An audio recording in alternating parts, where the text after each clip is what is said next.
Welcome to the Rex Andrews Show. Glad to have you. If you are a first-time listener, thank you for tuning in. Don't forget to leave comments. And of course, if you like the show, give us 5 stars. If you're a returning user or listener, gosh, I'm a software geek, so I always say user. If you're a returning listener, we want to say thank you because the show has cracked the top 10% of the fastest growing podcasts in the world. And that's great because of 2 things. 1, you, the listeners who continue to come back. And then 2, the amazing guests that we have. And you know my philosophy, if you've listened for very long, I just have too many interests for one lifetime, and around every corner is another discovery. So we've got a great discovery today with our guest. But before we go there, let's go ahead and get the stuff out of the way, the old good stuff. Let's remind everybody to please subscribe, whatever platforms you're on. If you don't like the platform that you're listening, well, you've got choices. There's 23 others out there where the podcast is distributed. You can always find us on the major social media platforms. And then always, of course, go to the website, rexandrewshow.com. The reason you want to go there, a couple things. You get to see the bios of all the people we interview, past, current, and future. And then you get to get information about them, links to their websites and their contact information. And then always some fun, other interesting things that are going on. All right. So today, I love this one. This is going to be fun. We get doctors from time to time, and this one's really interesting. So this person is an active ER trauma doctor. Okay. So that's what she does. She told me, at least, that's what her daytime job is. I don't know if I know that 100%. She's a recently published author. She's been a triathlon coach, so she's done a lot of that type of work. And she's recently gotten into coaching people for high performance. So, being able to live through the chaos and all the overwhelm and turn that into productivity. So with no further ado, I want to invite to the show today and say welcome to Dr. Maureen Gibbons. Maureen, how are you? I'm good, Rex. Thank you so much for having me. Glad to have you on the show today. All right. So for those who might be following along, playing along, because sometimes people are in front of a computer listening and they want to check things out, can you please give us your website where people can contact you? Yep. The website is livehappyfirst.com. Okay. Fantastic. And yep, that's the main one for the book. And I'll get up shortly, starting up standsmiling.com. That will be the coaching platform. Okay. Fantastic. All right. Well, on the show, if you've listened to it, we always like to get the backstory. I guess that's the cool new phrase. We want to know about the back history because we are all a product of where we have been. A lot of that has to do influences that we had when we were growing up. So we'd like to know, where were you born? How many siblings you had, if you have them? What your parents did for a living, so we understand the influences there. Things you were into and participated in school and, growing up in high school and what have you. Then we want to learn about your education and your hops along the way. And then we'll keep hopping across rocks and get to where you are today. So, Maureen, if you could, or I guess I should call you Dr. Gibbons, but if you could, Maureen, if you would take us back to where this all began. As I usually say to my young patients, you can call me Mo. It's the shortest thing to put on a coffee cup. All right. Well, then it's Mo for you today, then. As long as you don't think I'm disrespecting you. No, not one bit. Okay, fantastic. So, yeah, I grew up outside of Buffalo, New York. For No those of country. your listeners that are from there in Derby, which is right off the thruway up there. Yep. Yes, lots and lots of snow. My mother worked for and retired from the phone company. Oh, wow. Yep, my dad was in computers forever, still is. He calls himself retired, but he still sits and does his networking and his puttering around the computers. Okay. So, yep, I am by far the first physician in my family, both lines. Okay. So, yeah. No, do you have siblings then? I have 4 half siblings. My parents divorced when I was young. Okay. And I have 4 half siblings. My sister Mandy lives in France. Okay. Which is pretty cool. Yeah. We haven't seen her in quite some time, with Yeah, the way things are currently. the But pandemic has changed a lot of things, that's for sure. it has. But technology is good. Thank goodness we had technology during this whole time. Sure. So. Okay. So what kinds of things did you do when in your spare time as a youth growing up? Sports, theater, I grew art, up, music? yep, I grew up swimming. Ooh, definitely no theater for me. Okay. So I grew up, started swimming in about 7th grade. I did that through my freshman year in college. Sprint, butterfly, and freestyle. Okay. So now that I do Ironman, I'm thinking, how did this ever happen? I did 25s and 50s, and now I'm swimming for 4,400 yards.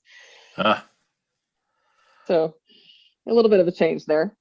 I tried, well, I did some swimming as a kid, but I mostly did a lot of gulping of water. So I can remember being on the swim team and stuff and as pre-high school.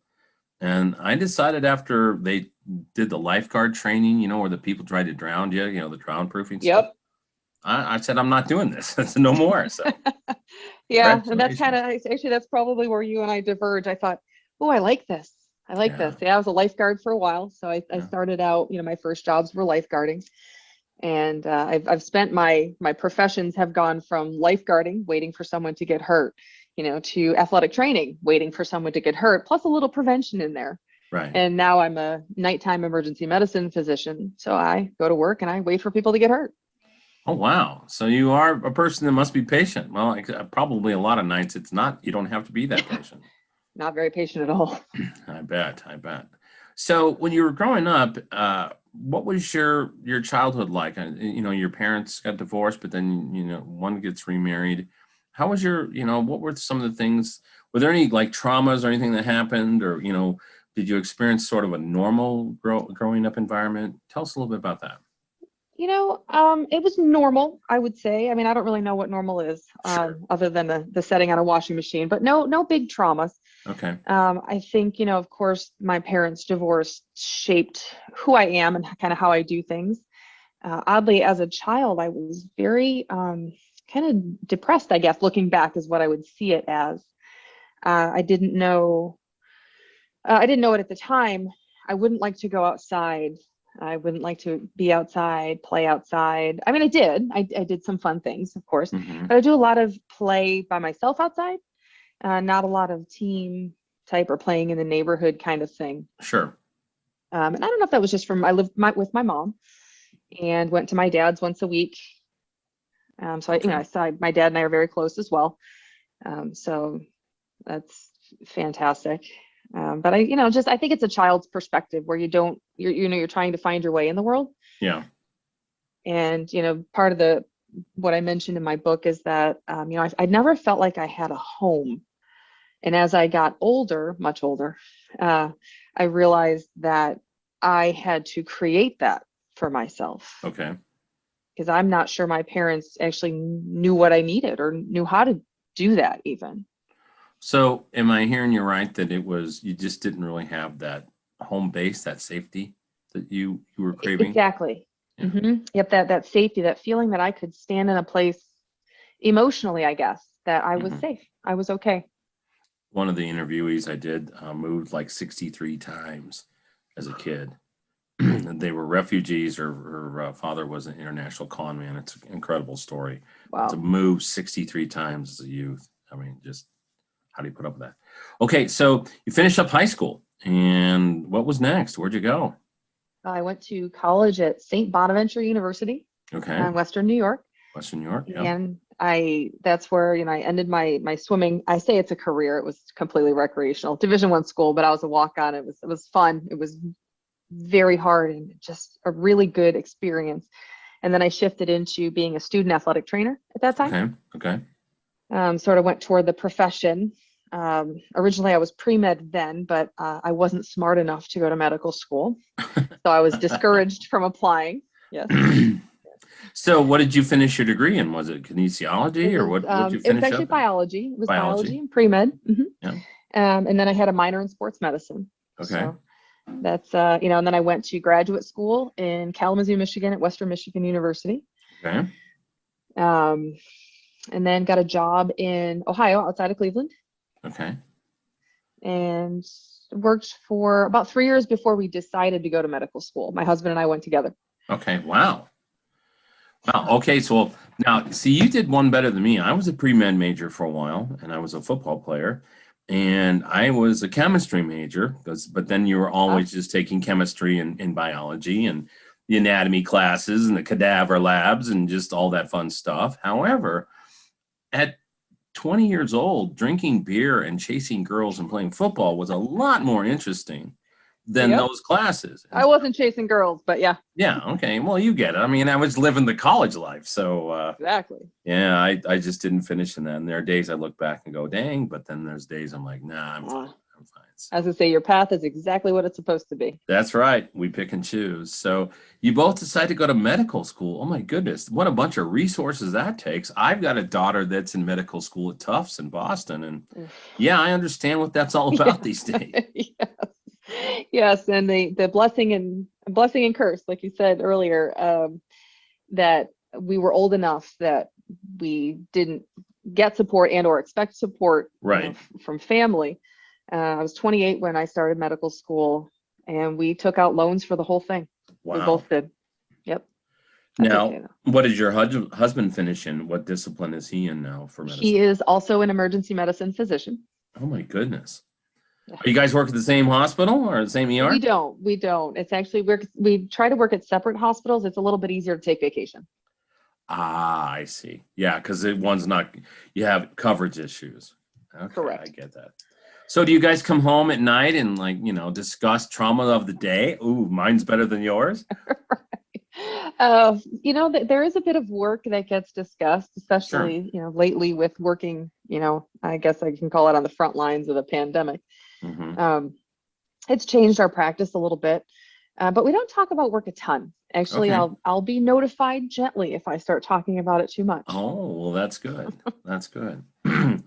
Yeah, I can remember having to be shut down on Geek Speak a lot because that's my hearing career. Stop that nonsense. Well, that's neat. Now, were you guys living the split lives of different shifts in the ER? Because I mean, that's grueling. Are you working 12s now, 10s? What's that like? Mostly 10s. Okay. And it's a bit of Jenga, but we have a 7-year-old at home. Okay. So my mother lives close here, so she helps us take care of him.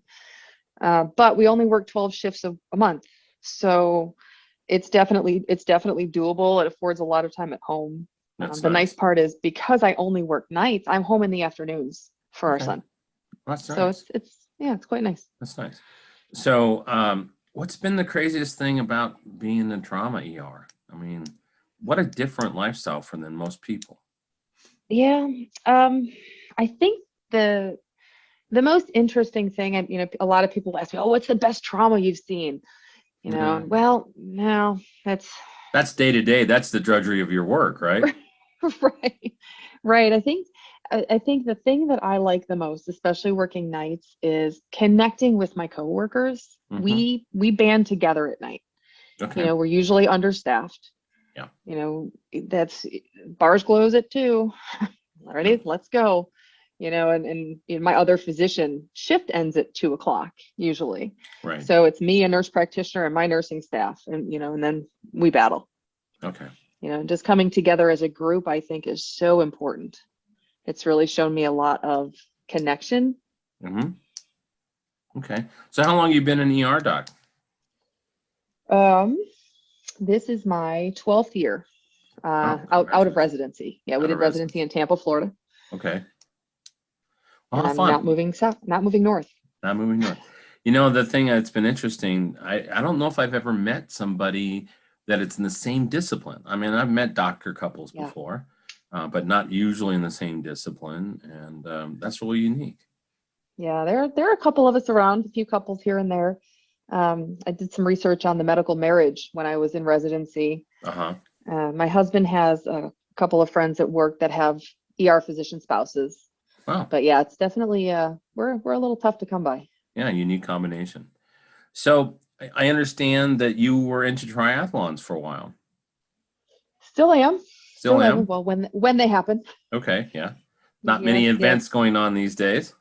A little slow. We were actually in training for Ironman Texas, April 24th, and that just got shut down last week. So I'm hoping, right now the half Ironman in Galveston is still set to go. So I'm doing a relay with a couple of friends. We're called the Joy Chasers. So that should be fun. Hopefully that will happen. Well, I know that, COVID's pretty smart stuff. I mean, it would be in the water, sure, and chasing you down on a bike, and well, absolutely when you're running, right? Because you're not running Right. that fast. So, gosh, I can Definitely see calling not. that off, huh? Jeez, I won't be political, but I just don't understand all that. I It's mean, tough. the thing that drove me nuts, and I'll get off this soapbox in just a second, is they didn't spend any time teaching people how to be healthier during this whole thing, and it was such an I agree. opportunity. It really was. Hey, go get some more sun, eat better. You've got time to work out. Hey, even if it's just go for a jog out of your house. I mean, there was not a bit of that going on, or very little. And then, it was all the scare tactics and stay home. A lot of fear. Wash your hands, and I don't know. Yeah, I do wish they had a multidimensional approach there. A lot of the circles I run in, some of them go too far and say, oh, if you eat paleo, it can, fight off COVID. No, if you eat a vegetable, it can fight off COVID. That's right. But just, that, like, again, we'll only stay on the soapbox for a second, but sure. The tough part is that I see from my day-to-day, I guess business way to put it, is our hospitals are full. They're full, especially with the recent cold snap in Texas. A lot of area hospitals had water mains break and they can't handle the patient load.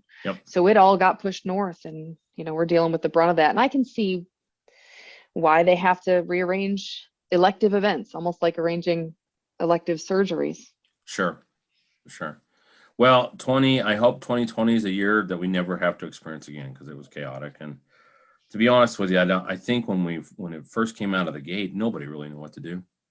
And so there was a lot of figuring things out. And so, it's easy to be a armchair quarterback critic, but hey, they had no idea what this was and how to treat it. And, what we've seen over the time as things evolved, hey, they started using steroids. I mean, I had it, and they gave me steroids, and 2 days later, the cough was gone, and I started to clear up. So I think, in fairness to everybody, I just don't think anybody really knew what to do all of this. No. And I'm still not sure they're 100% sure. And And then, the government didn't help with change their mind every half hour type thing. Use a mask, don't use a mask. Come on, Fauci, come on. Anyway, so. Yeah, right. I agree. We just don't want to influenza 1918 where it kills off of the third of the world's population. Yeah. Obviously they didn't have any of the technology. And, it's kind of funny. My experience was I'm a type 2 diabetic, and I got diagnosed with that about 5 years ago. And I was taught by my physician at the time, the endocrinologist, they said to do 3 things. Number 1, get a flu shot every year. You just, fight, chalk that one off the list. Number 2, keep hand sanitizer in your vehicle. And whenever you go in and out of places, just, do that. Yeah. And 3 that they said was most important is go ahead and sanitize your shopping carts and your gas pumps. And I literally didn't have a cold for like 6 years, ever. Wow. Never. And it was just because I was wiping out that germs and stuff. And I would always tell my kids and something like, I'm a little more concerned about fecal matter on stuff than I am other things, because, and I didn't become a germaphobe, but it was just a habit, washing the carts and stuff like that. It made a huge difference. So who knows? I agree. No, that's a very good point. He was way ahead of the game. So how many triathlons have you been doing over your career with that?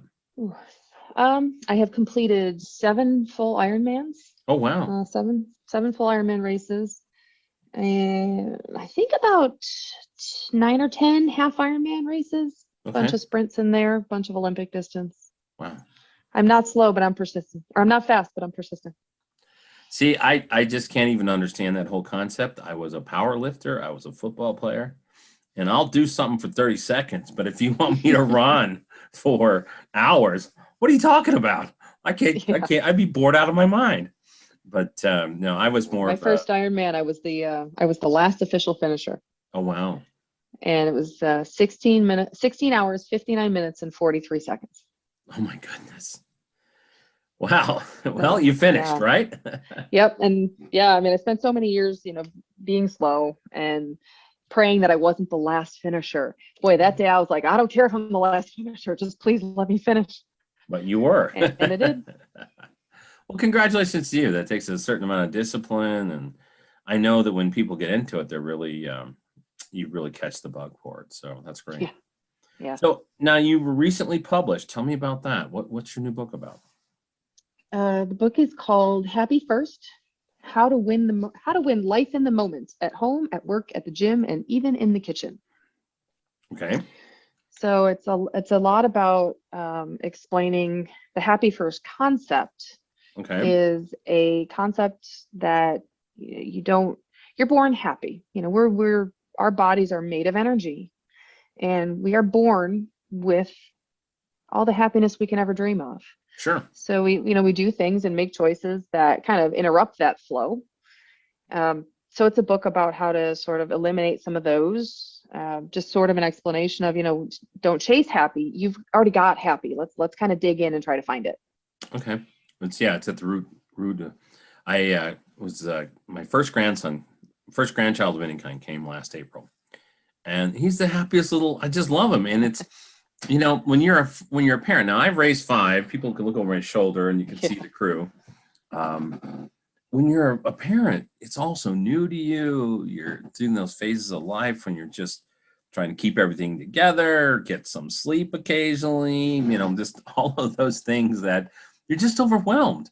And now that I'm a grandparent, it's like, dang, I can really enjoy because I don't have all that overwhelmed stuff, right? And so, but the point I'm making is they're just little bundles of joy. They're just happy. And, he just giggles all the time and that kind of stuff. So yeah, if we could all get back to that inner child, that inner happiness, man, things would be a lot different.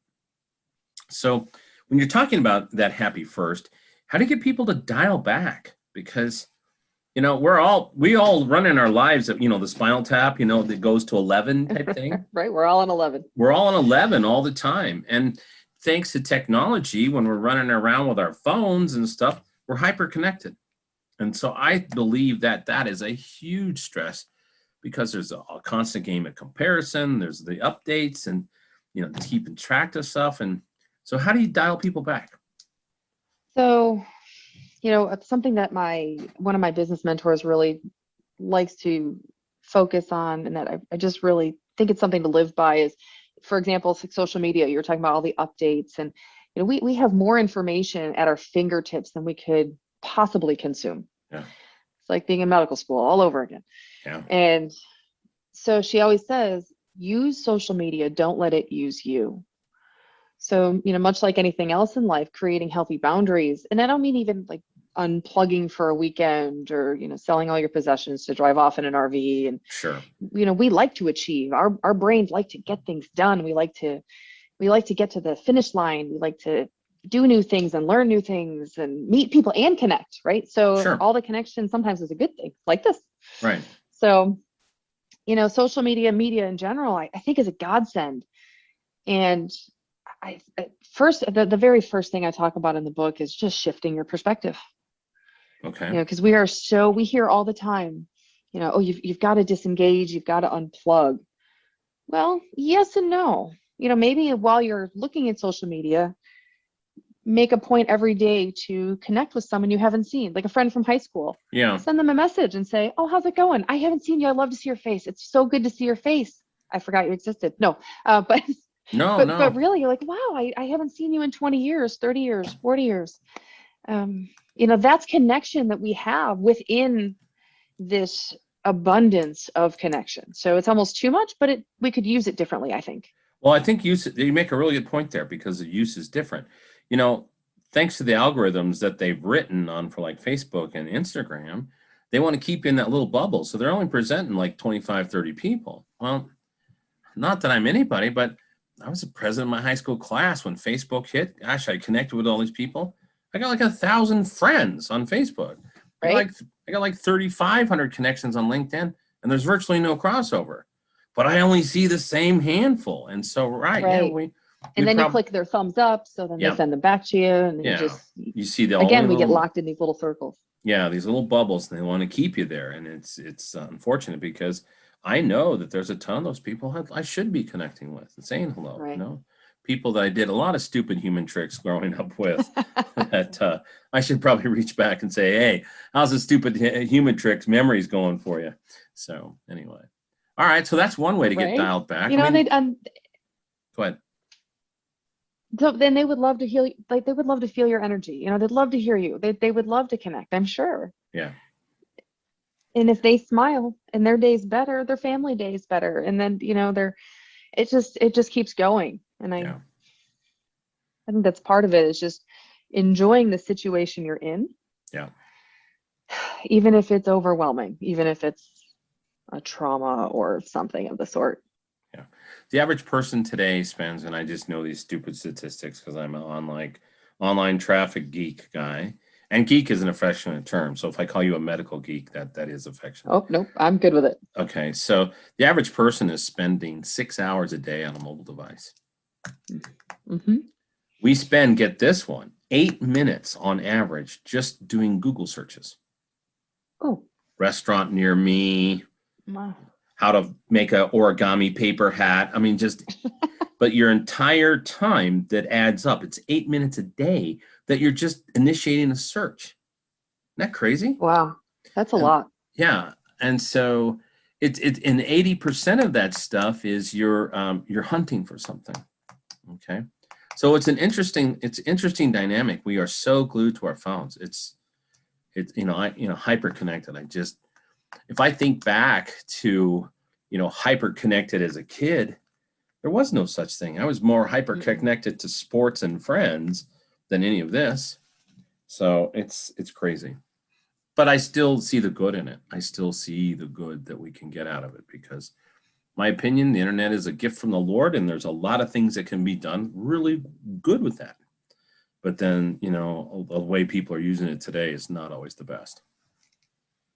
Yeah, I think any technological advance, whether it be informational, military, science, anything, it's all the way we use it. Yeah, exactly. And we're not going to stop progress. We just have to use it to make things better. Yeah. So what else are you kind of teaching and coaching in the whole happy first aspect? A lot of what the book does is take kind of a woo-woo concept and bring it to the masses. Okay. I take the thought of, yes, there is this overarching energy, whether you're a scientist or clergy, some people call it God, some people just call it energy. Sure. But it is what it is. It's underlies everything. The table you're sitting at is not solid. It's molecules that are moving. That's basic science. Right. And just to kind of bring that down to, so how do we use that?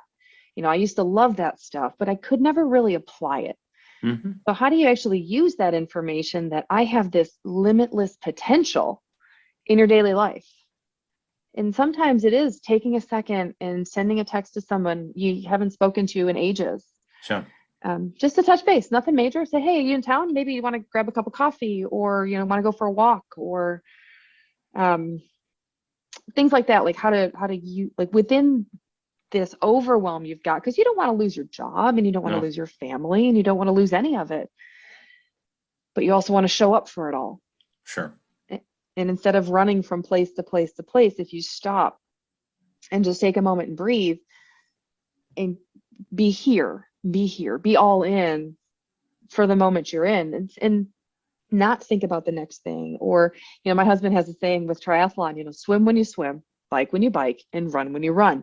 Don't start stressing about the run when you're on the bike. That's right. Just be where you are, and it's a great concept for life.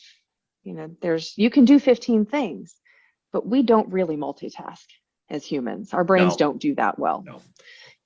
So, this is the task, and then you do the next task and the next task. And next thing you know, you're a doctor, or, whatever, or an author.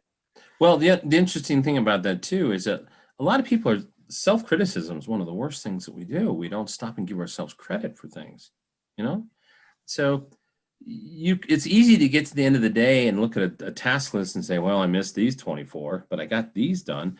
But we don't give ourselves credit for getting the top things done. I got a friend that's actually going to be on the interviews here later today. He says, look, I only try to do 3 things a day. That's it. And if I can accomplish those 3 things out of, the normal things, brush my teeth, shower, all that kind of good stuff. Right. But if you can just accomplish 3 tasks a day, that's probably enough. So I think we have to stop and give ourselves a little more credit because, when I look back at my grandparents who lived to be 93 and 94, the difference in the quality of their life was much different than we have because they just didn't have all the stress. They didn't have the craziness that we run through today. So, question for you. How did you have time to write a book, be a triathlon athlete, and a mother and a trauma doctor all at the same time? The pandemic helped, believe it or not. Okay. Right before it hit last year, I ran across Chandler Bolt's material. He runs this self-publishing school is the platform. And I ran across this 24-hour outline challenge. And I thought, well, I got a couple of days off. Why Sure. not? And so I planned out the time, it wasn't really holed up or anything at that point. And I said, let me take 24 hours. Like it's a weekend. My husband was working. My son was home, but he's fairly, he's willing to give me that time. I did more in 24 hours than I had in the 25 years of wanting to write a book. Wow. That's amazing. And I thought, I don't know how to be an author. So why don't I get help, ask for help, not my forte, and have someone walk me through the process. So I enrolled in this class and, of course it's to write a book in 90 days. It took me about twice that because, that whole life thing. Sure. But it was a lot of steady work and really good tips on how to get the words on the paper. Okay. Yeah, because a lot of people don't have the understanding. I've worked with several authors and helped promote books and those types of things. And this was way before the pandemics and all the good stuff. People don't realize writing a book is creating a product. Okay. Yeah. It's much different. You don't just sit down and, write a memoir most of the time. And even if you did, someone's helping you edit and they're analyzing it and they're looking at, is this a product? How do people start? What's the middle? What's the end?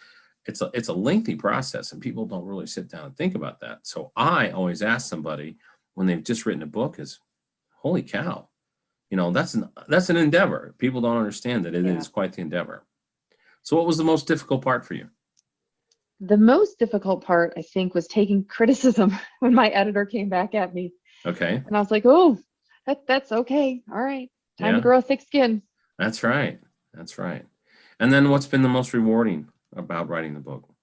Oh, the neatest thing, it's almost like being an Ironman. They can never take that away, or being a physician, or Sure. It's sort of become who I am. I've always wanted to do it. Literally 25 years of wanting to be an author. And I'm an author. And it's again, blessing and curse. Sure. Everyone's like, oh, so how is it now that you've written your book? And I'm like, oh gosh, it's just the beginning. Right. And because that's the platform I'm standing on to do the rest of a lot of things. That's right. And it's exciting, but it was a huge endeavor. And like you said, I'm not the best at giving myself credit. So I need to stop and think, gosh, I just did that. I wanted to do that for a quarter century and I completed that task. And that's a cool feeling. Okay. Are there more books coming? There has to be, because I made a lot of mistakes. Oh, that's great. That's great. Dang, I'll make up for it on the next one. Well, what's that old saying? Doing the same thing over and over, expecting different results? No. Right. I learned too many lessons on that road. I thought, oh, I want to do this. I want to do this differently. I know I can do this better. And I just, I started thinking of ideas. And of course I got an Evernote list of all the next book ideas. And sure. So now, okay. So you're still your primary day, night job, whatever you want to call it. You're still playing ER trauma doctor, but I understand you're starting to do some additional coaching on a professional, personal level. So tell us a little bit about that. A lot of that is actually born of my day job. I see nurses and administrators and physicians, trauma surgeons who are just overwhelmed. and they're not going to stop doing their job. They don't want to stop doing their job. We love our jobs. Sure. But we need to learn to love the job we hate, not dread that part of our existence, and sort of integrate all the parts of our existence in our daily lives. Okay. And I think that will remove a lot of overwhelm for people. It certainly has for me. Because in order to, like, when you separate things, it separates things. You divide. You think, Sure. oh, I only have X number of hours to get this task done. Right. Where instead, no, I wake up every day as a mom, a wife, a doctor, a coach, an author. I do everything every day. Yeah. And that way, when I do things, it's more of a, I guess, a shift. It's instead of like hard boundaries, I just shift. So I flow. There's flow. Okay. Great. So, how long have you launched your coaching and advising? Well, it's actually been, I've done coaching for a handful of years, Okay. and I shut everything down, and I'm going for a complete reboot. Okay. A little different model. I'm also a certified nutritionist in there. So I've done nutrition coaching as well, triathlon coaching, life coaching. I've done, even when I was an athletic trainer, I would take the high school kids and help them to get into health careers. Sure. Because the school counselor just honestly didn't know how to get them there. Right. So I would do a lot of that. I love that. That's really probably where it started. Okay. But I've shut everything down, and it's a complete reboot. My goal is to get courses out there, self-study programs, things like Sure. my book writing program that I could do on my time and still accomplish the task that I needed to accomplish or wanted to accomplish. Great. Fantastic. So, how old is your son? He is 7, almost 8. Okay. Almost 8. All right. You got about 10 years left before it gets to be, when you get to that point where they run off to college or school or whatever they're going to do, it's amazing because you spend a lot of time invested in your kids. You really do. Yeah. And, I had 10 years of diapers, and I had 10 years of active sports. And then I had, it seems like I've got 10 years of college, thanks to my daughter in medical school. So, but really when you unplug, when that part of your life transitions, you do find more time. It's interesting because there are many things left to do. We're not old when, Yeah. today, because people are in better shape and they've led better lifestyles and they've had more comforts. If you're 50 years old, that's not old anymore. Gosh, I hope not. I'm right there. I'm 55. I'm telling you, it's not. I keep convincing myself. I'm 47. It's definitely not. Well, that's great. So what's next on the horizon for you? Okay, you've done the book and you're kind of rebooting your coaching and advising business. What's next? Everything I'm really sinking the inspiration into, for lack of a better way to put it, is putting some webinars together. Just really try to really get the message out there. Okay. That we can go through a hectic, high achieving life and still be happy in the process. Still in the process. Well, fantastic. Well, I have one last question for you that I ask of everybody. And if you listen, you may already know it. So, everybody has that crazy thing we call a bucket list, all the things we want to accomplish before we're toes up. Okay. And then there's always an opposite of everything in the universe. If you're a physics person, you know about that. So there's an opposite list. It rhymes with bucket, starts with an F, but I'm not going to say that. Okay. What might be something that is on Dr. Gibbons' effort list? Okay. The biggest thing on that list is drama. Drama. Okay. You're not going to And do a lot drama. of that comes from inside my own head. Okay. So, like a lot of I've had issues over there, just to use an example that I've talked about in the book. It's out there. I've had issues with food my entire life. Food has been my drug of choice. It's my solace. It's my burden. It's the whole thing. And my brain starts to chatter, get lots of chatter, and that's on the effort list right there. Is the drama, that anything where my brain starts saying, oh, I got to do this, or I've got to do that, or what about this, what about that, or even from other people, other people's opinions that, oh, you're not doing this right, or hold on, take out the drama, slow it down, stop, just take it out. Just ask the question. Simple, simple. Simplifying it, all that noise, all that chatter.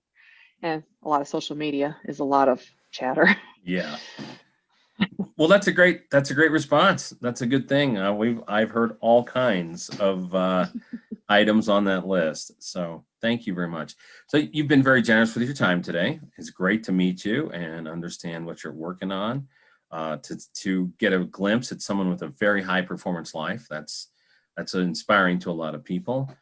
Make it across that finish line for the first book, and we're going to expect many more. So thanks for coming on, and we're going to check back with you and see how the book's doing down the road and what the next book's going to be. So thank you so much for having me. It's been fantastic. All right, fantastic. Okay, folks, we're going to call this a wrap for today's episode. Don't forget to stop by the website and check out Maureen's bio and all the information about her, plus all the other guests we have. This is the Rex Andrews Show, and I'll always say the last three things is be safe, be bold, and make it a great day.